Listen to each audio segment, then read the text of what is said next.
everyone. Today I'm going to be reading you this new story, and the story is called The Street Beneath My Feet.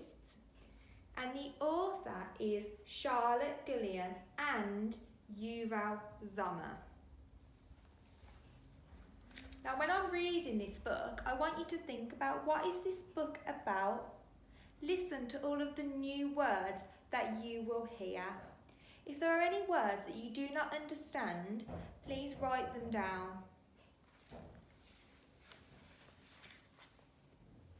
When you're walking along the city streets, there's always so much to see and hear. Cars and buses roar past and beep loudly. People chatter and shout to each other as they go to work, and they do their shopping. The shop windows are colourful and bright. But do you ever stop and look down? What's going on deep in the ground under your feet?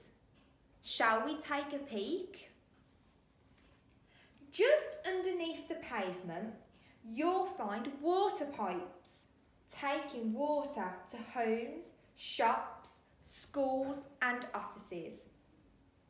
Here are the wires that go up to the buildings to make people's telephones work and to let them use the internet.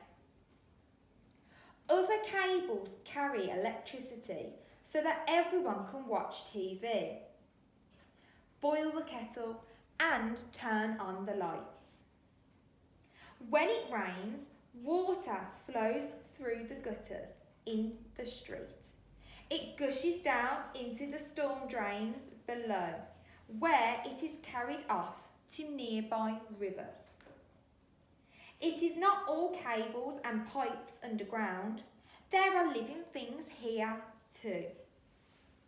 Earthworms burrow their way through the soil, loosening it up so water and air can flow through it. Earthworms are expert recyclers, eating dead plants in the soil. Look closely and you might see centipedes wiggling through the soil, looking for worms and small bugs to eat.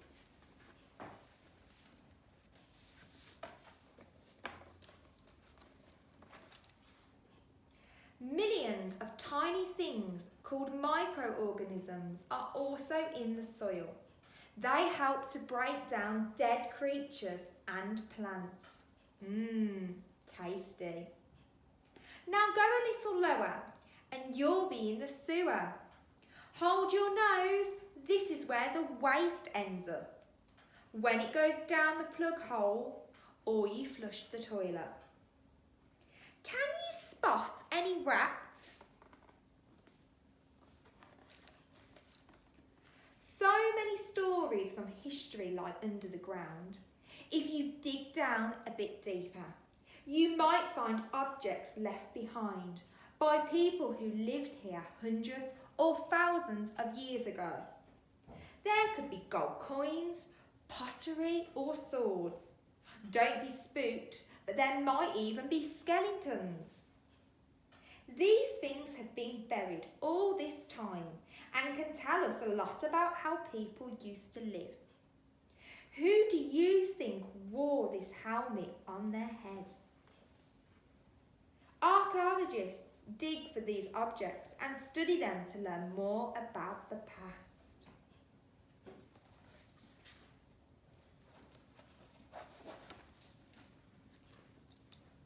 What's that loud rumbling noise making the ground shake?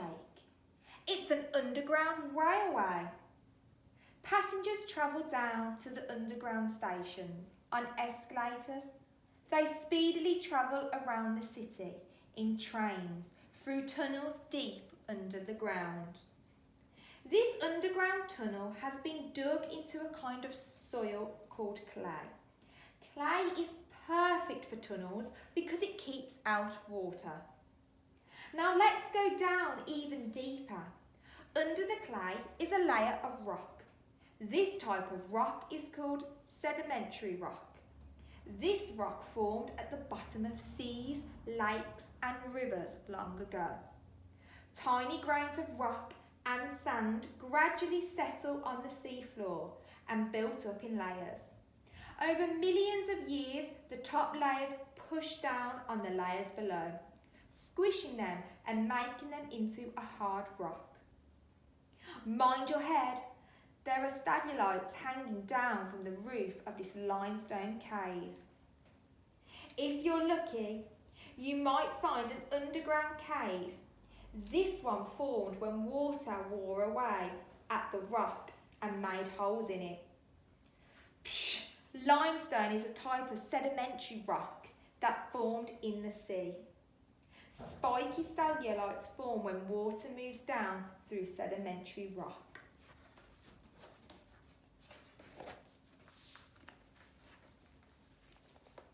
The water picks up minerals from the rock and eventually drips out through the cracks into a cave. When the minerals in the water touch the air, they harden again. These small drips build up to make big stalactites. It can take hundreds of years. At the bottom of the cave, there are more rocky spikes sticking up this time. They are called stalagmites. They built up from the drips falling from the stalactites, and they're still growing. In some underground rocks, you might find something that's very useful to humans: coal. There's an underground river flowing at the bottom of this cave. Watch out, the water is very cold.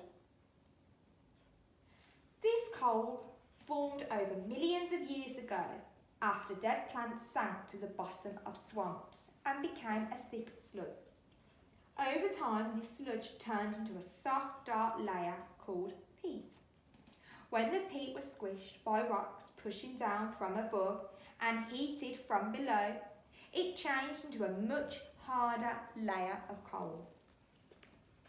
For hundreds of years, people have dug down to get the coal and burn it for heating and to make electricity. There's enough layer of rock here. This is igneous rock.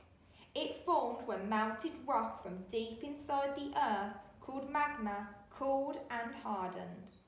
This igneous rock is called granite.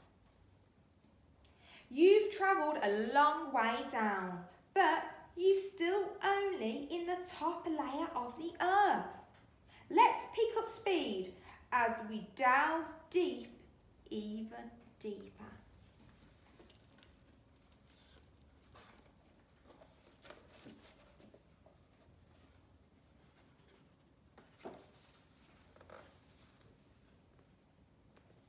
Hold on tight because things are about to get shaky.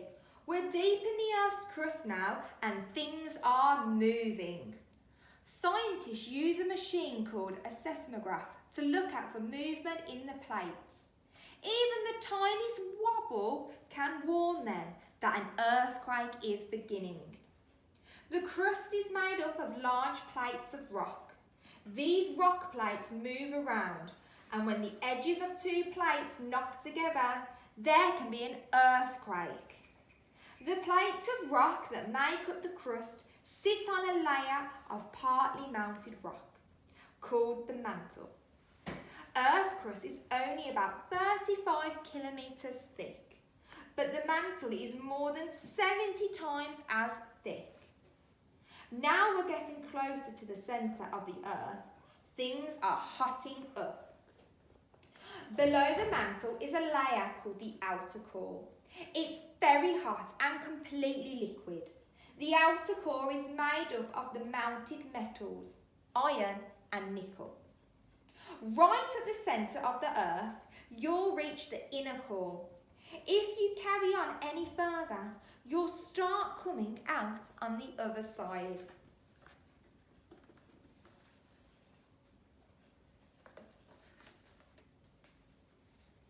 The inner core is the hottest place on the planet, reaching temperatures of 6,000 degrees Celsius. It is solid and mostly made of iron crystals. Iron crystals in the outer core create Earth's magnetic field. Without this, we wouldn't be able to find our way using a compass.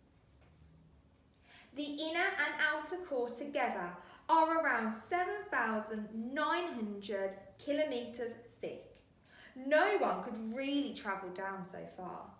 The heat and the pressure are much too intense. Instead, scientists have worked out what is down here by using their seismograph machines and clever calculators.